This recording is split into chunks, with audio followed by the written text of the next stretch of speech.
Telugu cinema హాస్యనటుడు Dharmavarapu Subrahmanyam వర్ధంతి నేడు అంటే డిసెంబర్ 7, 2013 ఆయన పరమపదించారు. కాబట్టి 2025 డిసెంబర్ 7 దాదాపు 12 సంవత్సరాల తర్వాత ఇవాళ మళ్ళీ ఈరోజు ఈ విషయం మాట్లాడుకుంటున్నాం మనం.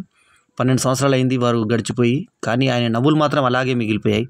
9848 అంటూ ఒక్కడు సినిమాలో, ఆ తర్వాత మనకి ఆయన గుర్తుండిపోయే పాత్రలో మాకు తెలుసు బాబు అంటూ లెక్చరర్ పాత్రల్లో. చాలా తమాషా ఏంటంటే జయం సినిమాలో, ఆ తర్వాత నువ్వు నేను సినిమాలో వీళ్ళు పరస్పరం ఒకరు ప్రిన్సిపల్గా, ఒకరు వాళ్ళ చేతి కింద లెక్చరర్ కింద పరస్పరం పంచుకున్నారు పాత్రలు. ఎంఎస్ నారాయణ, ధర్మవరపు సుబ్రహ్మణ్యం. ఒక దాంట్లో ఈయన ప్రిన్సిపల్, ఒక దాంట్లో ఆయన ప్రిన్సిపల్, ఒక దాంట్లో ఈయన లెక్చరర్, ఒక దాంట్లో ఆయన లెక్చరర్. టీవీ షోస్ ఆనందో బ్రహ్మ ద్వారా పాపులర్ అయిన ధర్మవరపు సుబ్రహ్మణ్యం బ్రహ్మానందం లాగే టీవీ ఫీల్డ్ నుంచి బయటకు వచ్చినవాడు. ఓ రకంగా చెప్పాలంటే బల్లెం వేణుమాధవ్ అని నేను కూడా నాగబాల అనే సీరియల్ ద్వారానే నేను టీవీ నుంచే వెలుగులోకి వచ్చి సినిమాల్లోకి వచ్చాను.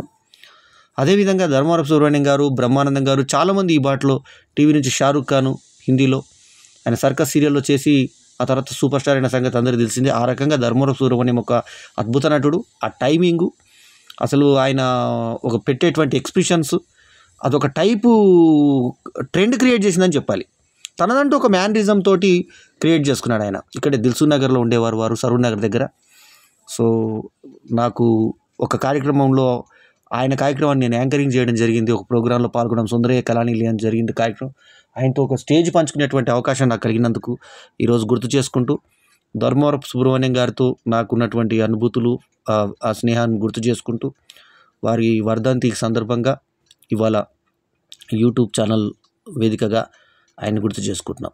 ధర్మవరపు సుబ్రహ్మణ్యం గారు ఒక గొప్ప మేటి నటుడు, గొప్ప హాస్య నటుడు.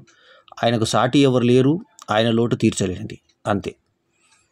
9848 అంటూ నంబర్ చెప్పినప్పుడల్లా నాకు ఇప్పటికీ గుర్తొచ్చేటువంటి మహానటుడికి జోహార్.